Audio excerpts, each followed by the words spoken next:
قانون ویران کننده ها کار میکنن، مقامات امنیت، مقاماتی که عموما در همین بخش فعالیت دارن، در همه آنها روانشناسان مخصوص هستند.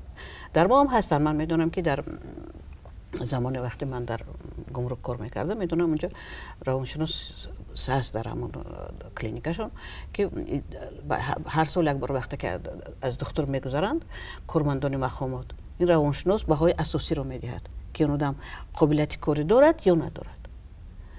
مثلا در حالتایی که میشود که در حالت استرس این چگونه رفتار میکند، از خود میبراید نخست و از بس که با آدم زنده کار دارد و در دست اسلحه دارد و در حالی که خودش رو اداره کردن نمیتواند و میتواند به یک آدم بیگناه ضرر رساند. و این چیز در ساختار دوره سویتی بود و امروز هم نگاه داشته شده است.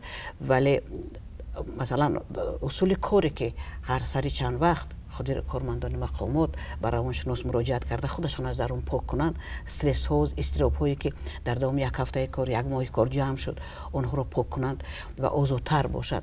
این گونه تجربه هست یا نه من نمیدونم.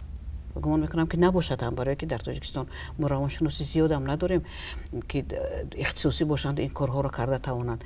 ولی اگر که باشد بسیار خوب، نباشد اینها باید باشند. نه بسته با آن که این مقامات کارمندی مثلا ناظر راه است، واسه که این مثلا جستجوی جنایتی است، کار با کودکان نورسانی مثلا به چی میگن قانون ویران کننده است. این خیلی بخش زیاد دارد، ملی ما خودمون میدونیم و همه اینها باید این دانش رو داشته باشند و از این گونه خدمت استفاده برند. زیرا اضطراب های داخلی که آنها روز در دوام روز جمع میکنند، در دوام هفته جمع میکنند، آنها رو از درون خودشون ویران میکنند، خودشون بیمار میکنند.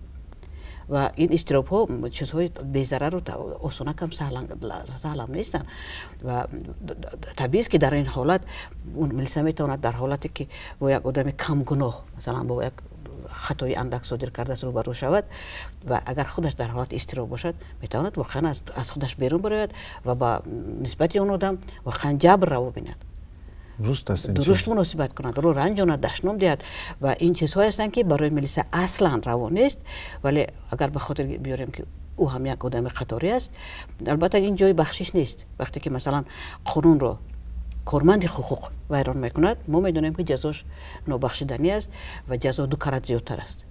در حالتایی که دیگر مثلا انسان قانون رو نمیداند ولی گناه عفو نمیشود، ولی وقتی این انسان قانون رو میداند و خودش حمایت کننده این قانون است، جزای او 2 کرات زیاد می شود. این چیز معمولی است. ولی در هر صورت من گمان میکنم که در جامعه ما امروز بر نزدیک استراتژی نوی رشد ملی رو تهیه کردن، پیشنهاد کردن و قبول شد و در این استراتژی یک چیز بخشی که برای من بسیار معقول شد این همون بلند برداشتن درجه کسبیت عملداران است. و من باور دارم که کارمندان مقامات حفظ حقوق در داخل این هستند. و چیز دیگری که روند اصلاحات ملیسه است که در تاجیکستان رفته ایستاده است و در این روند هم بسیار اون چیزهایی که ما تا امروز راه حلش رو نیافته بودیم، این مسئله ها راه حلش اونجا پیدا میکنند. و سبکترش اون چیزی که شما گفتید بهترینش همون از آموزش است، بلند برداشتن درجه کسبیت کارمندان مقامات است که هم کار خودشان آسان شود. زیرا با انسان کار کردن، انسان مشکل ترین، مرکب ترین مخلوق خداوند است. و یک چیز در اکثر حالتها مثلا در روانشناسی میگن چلاویتسکی فاکتور، عامل انسانی، یعنی عامل نااستواری است. ما نمیدونیم که بعد 2 ساعت هم صحبت ما با ما چگونه صحبت میکند اگر او را نشناسیم، ندونیم. و هر روز کارمندان ملیسه با همین گونه آدمان صحبت میکنن، سر و کار میگیرن که آنها از دایره قاعده معمولی بیرونند. مثلا جنایتکار کیست؟ اون است که اون قاعده را، اون قانون را اعتراف کردن نمیخواهد یا نمیتواند و در داخل قاعده های خودش زندگی میکند، در داخل قانون های خودش زندگی میکند. و کارمند مقامات باید این گونه طبیعت را باید شناسد، با او معامله کرده تواند و باید در داخل همه این فراموش نکند که در ضمیر این جنایتکار باز هم انسان نشسته است و اون انسان رو از اونجا بیرون کردن لازم است، با آزاد کردن لازم است که همون مسکه نقاب جنایتکاری برود و همون طبیعت انسانی از بیرون شود. چرا مثلا حکم قتل در اکثر کشورهای متمدن از بین برده شد؟ امید است به آن که این جنایتکار زمان عیبش را میفهمد، کمبودی خودش را درک میکند و از راه بد میگردد. یعنی همون انسانی که در ضمیرش نهفته است آن انسان بیرون می آید و هر یک جنایتکار پیش از همه انسان است، پدر است، مادر است، خواهر است، برادر است. وقتی که یک او رو همزمان مادر تولد کرده است، او رو مادر تربیت کرده است و کجای شده است که مثلا حالت میشد که یک درخت راست قامت درست میکند و در حالت میشد که شمال به او زودتر تاثیر میکند یا در سرما نمیدونم در هنگام حالت بودنش به او ضربه میزند که اون کج میشود و شاخه هایش به جایی که مثلا راست قامت کنند یا که باغبون ندارد راست کنند میشود و اینا هم خیلی نسبت انسان ها هم میشود. جنایتکارها هم آدمانی هستند که زمانی به مشکل گرفتار شدند و سبب اون مشکلات راهشان را نیافتند، در این جامعه رهگم زدند و انسان های بدبختی هستند و آنها هم اگر چنانه که شما مثال را از بیماری آوردید یک بخش بیماری جامعه هستند و ملیسا باید همچون طبیب باشد و حرفیت ملیسا، کسبیت ملیسا هم در همین است که با آدمان، با جنایتکارانی درجه های گوناگون، با آدمانی که قاعده رو یک بار دو بار در راه ویران کرده‌اند و آدمی که تصادفاً این کار رو کرده است، مثلا سراسیمه راه رو میگذرد با راننده‌ای که مثلا در درون ماشینش زنی هست که همین حاضر باید تولد کند نمیتواند آهسته ماشینش حرکت کند، مناسبتشان باید گوناگون باشد. بین جنایتکار، اونی که قانون رو دانسته ویران کرده است و اونی که تصادفاً به این حالت گرفتار شده است و انسانی که به اضطراب گرفتار است و خودش همون لحظه سرگم زده است باید فرق گذاشته توانند و آنها مناسبت رو از روی همین میزان راه اندازی کنند تا که نسبت آنها هم گله زیاد نشود. درست است. ما با شهروندان گرامی خود میگوییم که نگاه کنید به اطراف خود، بینید فرزندان شما به مکتب ها می روند، آیله های شما در خانه های خود تنج هستند اگر خانه نشین باشند یا که نزدیکان ما و شما کار می روند، دانشجویان درس می خوانند، آموزش می کنند، گوییم که کسانی که باز در گوناگون ساحه ها کار می کنند، فعالیت می کنند و ما تنج و امن هستیم و ما می توانیم آزادانه شب هم بگردیم. همه این یک چیزی نیست که امی خیلی به دست آمده باشد. بله. همه این محصول مهنتی همین کارمندان حزب حقوق است. بله. که آنها شب روز با واسطه گوناگون کارها، چی بگویم که مشاهده های ویدیویی باشد، چی آدمانی که مثلا یک منطقه را نظارت میکنند، چی گویم که از پی آن کسانی هستند که نیت های بد دارند برای جنایت کردن. عموما همه این به یک مهنت مشقتانه شبانه روزی آنها البته به دست آمده است. برای همین کسی که شکر مردم نکرده است شکر خدا نکرده است گفتند. در حدیث رسول اکرم هست که درود و سلام بر او که این مسئله رو میگوید که البته شما باید شکر مردم کنید، چون که شکر مردم نکنید، شکر اون کسانی که در اطراف شما هستند، پس شما شکر خدا هم نکرده اید. پس ما البته مینه‌داری خود بیان میکنیم با اون کسانی که حیات خود را بخشیدند به حزب امن و تنج و قانونیت در جمهوری تاجیکستان. البته از طرف حکومت هم آنها هم قدردانی شدند و بسیار لغات و بسیار برتریت های به آنها داده شده است که آنها یعنی که توانستند که این یک چیزی مشکلی که در جامعه هست به دوش خود گرفتند. و من میفهمم، من همچون متخصصی ساحه چی در دکتری و چی در روان میدونم که بسیار عائله های آنها حتی نارضا هستند از طرز حیات آنها که اینها شب و روز نیستند و دائم در چی هستند و دائم در گمانشان هست که گویا که آنها باز در جای دیگر یک زن دیگر داشته باشند. گفته به هر حال لیکن این کارشان چنین هست، مسئولیتشان چنین هست و برای همین از طرفی آن کسانی که این چیز میفهمند باید البته این به نظر گرفته شود و برای همسرانی گوییم که با لیاقت و شایسته کارمندان صبر و طاقت را و دستگیری چنین مردان را که در جمعیت هستند و برای حیات دیگران حیات خود را نثار میکنند، البته باید فهمند و بدانند که همه چیز قدر کرده میشد. من در یکی از خانان بزرگی رسول خدا درود سلام بر او خوانده بودم که میگوید که کسی که یک جا را حمایه میکند، یک موضوع را حفظ میکند، ثوابش بالاتر است از آن شیخی که تا روز ذکر خدا میکند. بله. میگه این نشانداری آن است که این آدما نه تنها از طرف دولت، از طرف خدا هم اینها قدر کرده شدند و کار آنها البته یک کاری است که برای مردم لازم است. من شخصا در این حیات خود دیدم که زمانی که شورای برهم خورد و مشکلی ها در وطن ما سر زده بود، همگی 3 روز در دوشنبه مقامات حزب حقوق کار نمیکرد و ما دیدیم که در هر کوچه در هر جا کسانی پیدا شدند که صاحب همان کوچه بودند. بله. و آنها یک قانونهای خود را گذاشته بودند و این روزهای مشکل ترین برای خلق ما بود. بله. که خدا این روزها را باز نبیارد، چون که آنها یک چیزایی بودند برای ما یک درس عبرت بودند. واقعا نقطه درباره اعضای عائله کارمندان مقام حفظ حقوق گفتید، نه به سبب که ملیسه است، امنیت است. واقعا این مردم نه تنها عائله هاشون از اینا گله‌مندن، خودشون در زندگی واقعا خیلی کم میشوند که از دیدار فرزندان، از دیدار پدر و مادران، از مهربانی همسراشون محروم میمونن.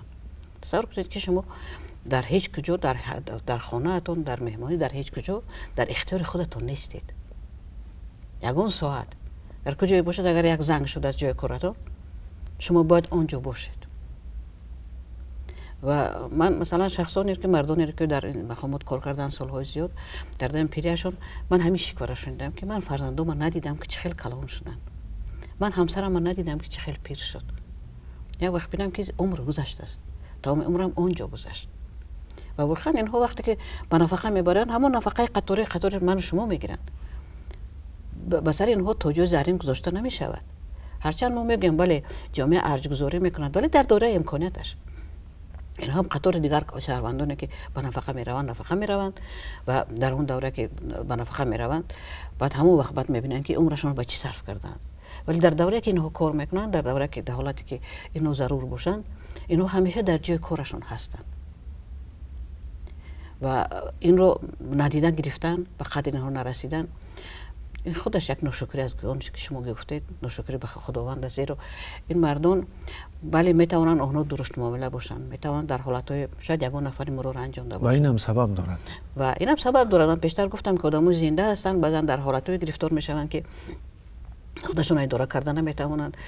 و اول گفتیم که مثلا اصلاحات ملی رفته است و خدا کند که امکاناتی زیاد پیدا شود که در هر یک بخش مقامات حفظ حقوق یک روانشناس ورزیده کار کرده تواند و اونها شاید در دوام روز کارشون 10 دقیقه در اومده اونجا صحبت کنن و به کدام سوالی به جوابشون جواب بگیرن که خاطرشون آروم باشد، هم کارشون خوب کرده توانن، هم به خانهشون اون افلاسی، اون مشکلاتی که در جای کار هست نبیارن.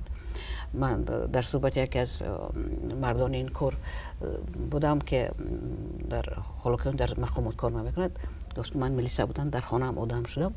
یعنی خودش رو در همون دردی که داشت، یعنی با فرزندانش معامله کردن رو گم کرده بود، زیرا همیشه در همون حالت کاری است. انسان خیلی مشکل است برای انسان از یک حالت به حالت دیگر گذشتن. آدم‌ها همه اکتور نیستن که در مثلا در صحنه یک نقش بازی کنند، از صحنه بیرون رفتن در خانهشون دیگر نقش پدرشون اجرا کرده توانند.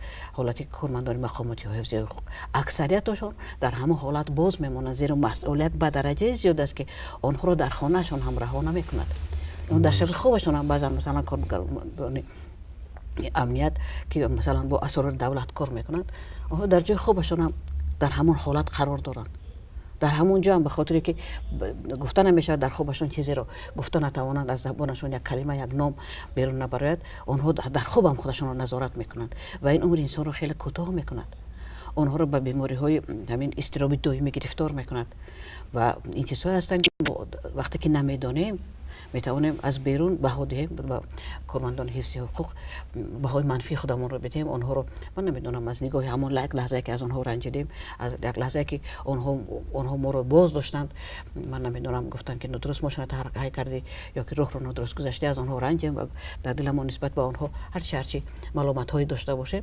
ولی وقتی که ما حالت آنها رو نمیدانیم در حالت بها دادن ما هم حق نیستیم و این چیز رو ما باید همیشه به نظر بگیریم که اینها واقعا امنیت ما رو حمایت میکنند و امنیت ما به اینها امکان پذیر نیست.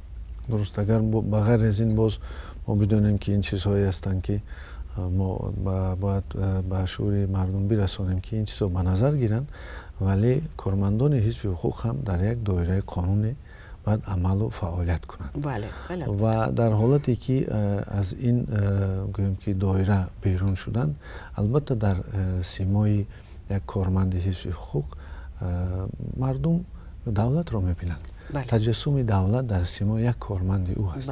برای همین رفتار او درستی او مناسبت درستی او گویم که یک صادقانه فعالیت کردن او، البته این بهای دولت است.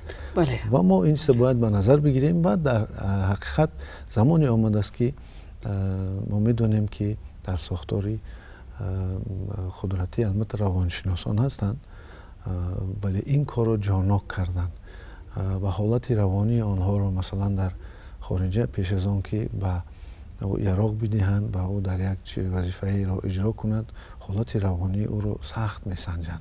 بله، اونجا دستگاه مخصوص هست. دستگاه هست، آدمانی هستند که از نگاه از بسیار از پرسش و از تست های گوناگون و این لازم است، چون که من در همین حادثه را دیده بودم که در حالتی از دور زمان شوروی بود، حتی از کارمند حزب حقوق یراقی را نگرفتند و او پیش جنایتکاری در آمد و جنایتکار را در جایش پران که هنوز در زمان شوروی این واقعه ها حادثه ها می شدند.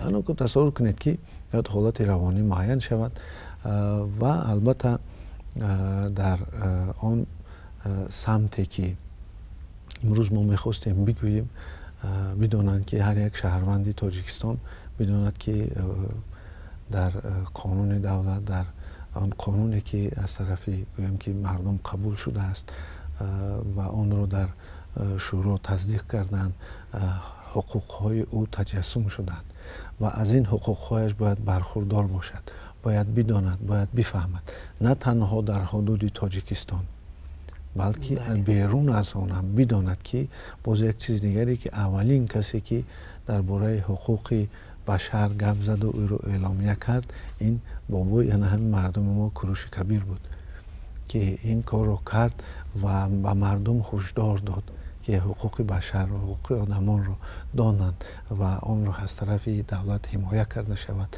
و همین چیز زمانی آمده است که ما همین میخواهیم که اجتماعیتمون رو درست کنیم، میخواهیم که ما با آن چیز دستاوردهایی که در این سالها کردیم با آن رو مستحکم کنیم. ما باید در همین مسئله حقوق، چون که یگانه چیزی که ما را میتواند و جمعیت ما را رخ نکند، مشکلی بیارد، این ویران کردن قانون است. این ویران کردن قانون این یک سوراخی است برای وارد شدن قواهای بد که مقصدشان ناراحت کردن است. و در برابر این میخواست بعضی پیشنهادهای دیگری هست که آنها را ما فرصت است که بگوییم. یکی از آن چیزهایی که در سالهای نزدیک برای ما لازم است، این البته آن سرزمین هایی که در درون تاجیکستان عزیز ما هستند که هنوز از آدمان پر نکرده شدند و این مرغاب ما هست، این پامیر شرقی هست که در آن زمین های کلان و جاهای بسیار وسیعی هست که ما رو همچون من در چیزهای خودم، در کارهای خودم آن را به زبان روسی هم حتی اسفین مارگبا گفته پیشنهاد کردم که خوب میشد که در حالتی که انسان ها قانون رو ویران میکنن، آنها رو نگاه داشتن در گویم که محبس ها و اینقدر صرفا کردن، خوب میشد که آنها رو به همین سرزمین ها فرستن. مانند که سیبیر رو روسیه کرد، استرالیا رو مثلا شما قانون به درغه میخواهید. شاید این چنین زبان چنین باشد، ولی که به هر حال این سبب بیان میشود که این سرزمین به کنار از آدمان پر شد و بینید استرالیا، بینید سیبیر که جاهایی شدن که استرالیا و سیبیر که جاهایی که پیشرفته ترین که ساختارهای دولتی و اصلا ساختارهای همه اجتماعی مملکت ها هستند. همه خیلی جا داشتن. منم برای همین میگفتم که مثلا شرط نیست که بعضا چنین شود، شاید این درست باشد، شاید این دیده شود و البته در نتیجه درست روی کردن و یک فنی هست، یک درسی هست در مکتب میانه که آن در مکتب میانه اون حقوق شناسی هست. با فکرم در صنف 9 زمان ما در صنف 8 میگذاشتیم، در همین دوره از اون آموختن و حتی مکتب بچه ها رو، یکی از سبب های اون که مکتب بچه های ما گویم که رفتارهایی میکنن که سبب تشویش جامعه هم میشود، بعضا مثلا برخوردهای جسمی میکنن با استفاده گویم که چیزهای ضربه زننده که آنها سببی مثلا معیوب یا که از حیات محروم شدن بعضی آنها میشد. این یکی اهم سبب است که آنها از همین قانون گذاری از قانون ایم نشدند، یعنی که به شعور آنها این چیز هنوز درست نرسیده است و این رو شاید اون فرمت آموزشی که در زمان شورای بود شاید اون قبول نمیشد.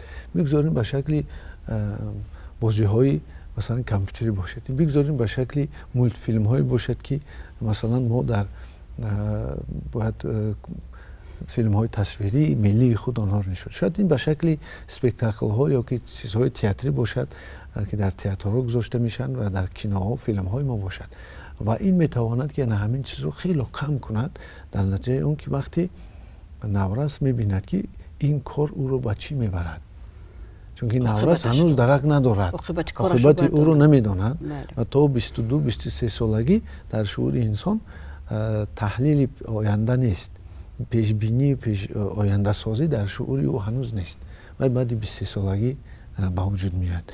شاید این سبب اون شود که مثلا در این مسئله کمتر شد و البته ما یک چیز در جمعیت خود درست و نقص درک کرده ایم که پشتیبانی کسانی که از طرف آدمان ظالم که آسیب میبینند، کسانی که یتیم هستند، کسانی که در مشکلات دیگری زندگی آسیب پذیر هستند، در این جمعیت ما پشتیبان دارند و این پشتیبان صاحب ملت، این پیشوای ملت است. برای همین چیزا بدانند که در تاجیکستان کسی نیست که به پشتیبان نباشد، فقط راهش درست یافتن در کار و اون مکانیزم هایی که در جمعیت هستند اونها رو درست استفاده بردن و تا شعور جمعیت رساندن آن کارها، واقعه و حادثه هایی که به عدالتی اجتماعی را نشان میدهند. آن وقت مقامات های قدرتی و کسانی هستند که عدل و عدالت را میدونند، آن رو باز عدالت رو برقرار میسازند و در آخر میخواستم بگویم که شما مردم عزیز درک کنید و بدانید که قانون سبب رشد ما و شماست، سبب بهبودی زندگی ما و شماست، برای آینده آن برای ما و شما شرط است و قانون ما و شما را حفظ میکنند همون کسانی که در مقامات قدرتی کار میکنند و البته مناسبت درست با آنها و فهمیدن و سری وقت مراجعت کردن و دانستن حقوقهای خود سبب آن میشود که باز هر یک تاجیکستانی که مقصد وطن عزیز ما و دولت تاجیکستان شریف ما هم همین است که هر یک تاجیکستانی، هر یک شهروندی که در اینجا زندگی میکند خوشبخت باشد. پس خوشبخت باشید. واقعا در خاتمه من میخواستم دو سه چیز را از صحبت شما در شکل خلاصه بگویم. اولا اون که واقعا در مسئله آموزش حقوق هنوز ما میدان فراخی داریم. حقوق خودش یک علم علیحده است و هر یک شهروند رو با حقوق خودش شناس کردن قدم به قدم، مثلا حقوق پدر و مادر، وظیفه پدر و مادر، حقوق کودک، وظیفه کودک در عائله اگر باشد، بیرون حقوق شهروند، مثلا حقوق کارمند، حقوق دانشجو، حقوق بیمار و حقوق دکتر، اینها در همه کجایی که ما نباشیم این مناسبت ها در همین دو شکل هستند. قانون در همه جا هست. هنگام کلمه قانون را تلفظ میکنیم گمان میکنیم که قانون فقط هنگام جزا است، هنگام جنایت جزا است. قانون در همه جا است، در هر قدم ما در دایره قانون تنظیم می شود و قانون های کشور ما میدونیم که بسیار قانون های خوب هستند، قانون های سری وقتی هستند و ریایه آنها واقعا برای هر یک شهروند باز کردن درهای زیاد است، امکانیت های الوگی است. ما هنگام کلمه قانون میشنویم در آن همیشه محدودیت را میبینیم. قانون نه همیشه محدودیت است. قانون در دایره خودش امکانیت های زیاد هم دارد. وقتی ما این رو از این دریچه میبینیم گمان میکنم که مناسبتمون با آنهایی که در رعایت قانون پاسبانند با آنها اندک دیگر می شود. ولی برای آنهایی که در این مرز ایستادند و مرزبانهای قانون هم ما آرزوهای داریم که حرفگی خود را در درجه کسبیت خودشون رو، دانش خودشون رو زیاد کنند و آنها واقعا آنها هستند که با احساسات برای به احساسات داده شدن حق ندارند. هنگامی که در وظیفه اند آنها در وظیفه اند و مسئولیت آنها خیلی زیاد است. شما بسیار خوب گفتید که آنها در پیش نظر مردم همچون نماینده دولت هستند و یک نفری که ملیسا رو ببیند که کار خودش رو از نگاه کسبیت خوب رعایت کردن نمیتواند، اجرا کردن نمیتواند، میگوید که این دولت ارزش ندارد. از این نگاه ما باید این نکته رو هر یک کارمند حفظ حقوق، خصوصا آنهایی که نماینده هستند در پیش نظر مردم هستند، ناظران راه هستند، یک ملیساهایی که مثلا در نزد هیکل سامانی میستند، در جاهای دیگر میستند که نظارت میکنند و مردم آنها رو هر لحظه میبینند، اینها باید این مسئله رو بسیار خوب دانند. آنها نماینده دولت، نماینده ملت، نماینده جامعه هستند و همچون از مردم، از سیمای آنها، از طرز رفتار آنها، از گفتار آنها به این ملت، به این جامعه، به این دولت بها میدهند و آنها در بین مردم هایی که در تاجیکستان هستند، کشور ما کشور درهای باز دارد و اینجا خارجی ها خیلی زیاد هستند و ما بعضا وقتی که بعضی چیزا رو میشنویم خانوخو هر کدوم ما در دلمون خجالت میکشیم، میگیم که از رفتار یک نفر کارمند مقامات ما، این یک آدم بیرونه، یک آدمی که مهمان کشور ما است، درباره یک ملت بها میدهد و در این مسئله من گمان میکنم که کارمندان حفظ حقوق، آنها برادران عزیز ما، ملیسه های ما، ناظران را، آنها همیشه این چیز رو درک میکنند و باز از ما خواهش ما این قدر بود که هوشیارتر باشند، زیباتر باشند و آنها باید طرز رفتارشون زیباترین و روشنترین و حمایت کننده ترین باشد در مسئله حمایت ملت ما، آبروی ملت ما، شرف ملت ما، ناموس ملت ما که شما واقعا مرزبانان همه این ارزش‌های والا هستید. واقعا صحبت اینجا به انجام میرسد. به همه بینندگان ما آرزو داریم که در مسئله حفظ حقوقشان، دانش بالا بردن دانش‌های خودشان در مسئله حقوق فعال باشند و با کارمندان حفظ حقوق هم که در این مسئله بسیار با دقت باشند، مسئول باشند و در مسئله مهربانی نسبت همدیگر کمبود نداشته باشیم. باقی آباد باشید تا صحبت آینده در تلویزیون سفینه.